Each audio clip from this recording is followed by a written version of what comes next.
Pemirsa Cahaya Pagi, Anda pernah dengar istilah mabuk kepayang? Memangnya kepayang itu apa sih? Ternyata usut punya usut, kepayang adalah nama buah yang beracun. Eits, tapi jangan salah, justru buah kepayang menjadi rempah utama dalam sajian otentik khas Jawa Timur, yaitu rawon. Penasaran seperti apa? Ini dia liputannya.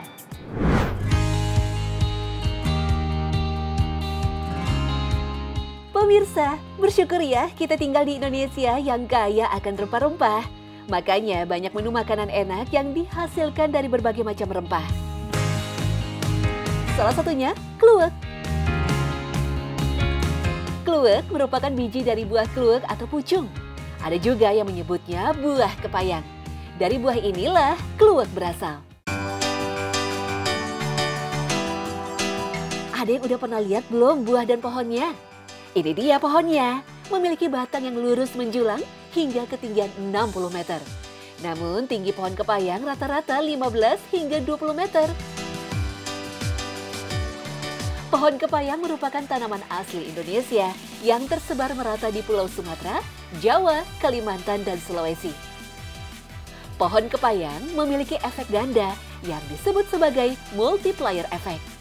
Salah satu fungsinya dari tumbuhan keras ini dapat berfungsi menahan erosi pada lahan-lahan kritis.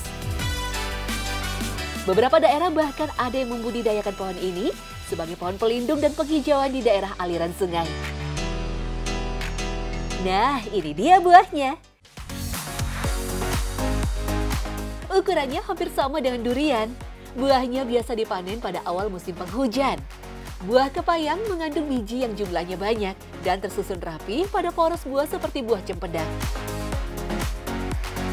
Satu buah kepayang yang berukuran besar bisa berisi 30 biji, sedangkan buah yang berukuran kecil bisa berisi 12 biji. Untuk memperoleh biji kepayang, buah ini harus dibelah terlebih dahulu, buang isi buahnya yang berwarna kuning. Lalu ambil bijinya. Buahnya ini beracun loh pemirsa. Buah kepayang mengandung asam sianida dengan kadar yang cukup tinggi. Racun ini bisa mengakibatkan mabuk kepayang loh. Hehehe. Dan ini dia biji kluwek. Biji buah kepayang atau kluwek ini juga beracun. Ada beberapa proses untuk menghilangkan racunnya. Salah satunya dengan cara direbus selama 1 jam. Kalau warna biji kluwek sudah berubah warna kecoklatan, baru bisa diambil isinya dengan cara dipukul dengan palu. Biji kluwek ini sangat keras. Biji inti inilah yang biasa digunakan sebagai rempah makanan. Belum selesai sampai di sini loh pemirsa. Untuk menghilangkan kandungan racunnya, biji kluwek ini masih harus direndam selama 3 hari 3 malam dan airnya harus diganti setiap pagi dan malam. Cara lain untuk menghilangkan racun pada biji kluwek adalah dengan cara difermentasi selama 40 hari. Ada juga dengan cara dijemur. Masyarakat Toraja misalnya menghilangkan racun pada kepayang dengan cara dijemur selama 7 hari.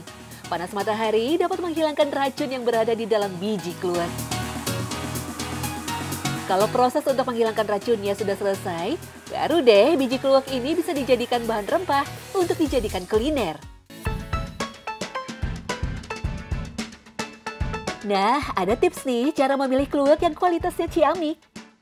Pertama, cek suara. Pilih yang suaranya pelan. Karena kalau suaranya kenceng, mengindikasikan kluwek yang susah untuk diolah. Kedua, cek bentuk. Kalau udah keriput atau kering, artinya sudah kelamaan. Ketiga, tes rasa. Kalau rasanya pahit, jangan dipakai ya. Karena bisa jadi sianidanya masih ada. Selain itu, bisa-bisa masakannya jadi ikut pahit.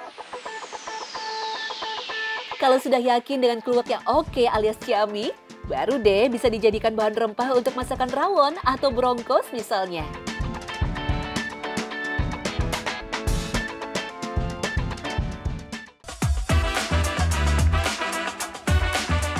Masyarakat Purworejo, Jawa Tengah biasa menjadikan biji kluwek ini menjadi menu sajian rendang pucung. Pemirsa Cahaya Pagi, meski beracun, pohon buah kepayang mulai dari daun, buah, dan batangnya ternyata memiliki banyak manfaat loh. Daun pohon kepayang memiliki khasiat sebagai obat cacing kremi dan penawar keracunan makanan. Di Papua New Guinea, buahnya dibuat jus untuk mengobati luka. Daging buah kepayang mengandung senyawa antioksidan yang berfungsi sebagai anti kanker. Masya Allah, jika diolah dengan benar, dijamin gak akan mabuk kepayang lagi deh. Hehehe. Dan dialah yang menurunkan air dari langit. Lalu kami tumbuhkan dengan air itu segala macam tumbuh-tumbuhan. Maka kami keluarkan dari tumbuh-tumbuhan itu tanaman yang menghijau. Kami keluarkan dari tanaman yang menghijau itu butir yang banyak. Dan dari mayang kurma mengurai tangkai-tangkai yang menjulai dan kebun-kebun anggur. Dan kami keluarkan pula zaitun dan delima yang serupa dan yang tidak serupa. Perhatikanlah buahnya pada waktu berbuah dan menjadi masak. Sungguh, pada yang demikian itu, ada tanda-tanda kekuasaan Allah bagi orang-orang yang beriman. Quran Surah Al-An'am ayat 99.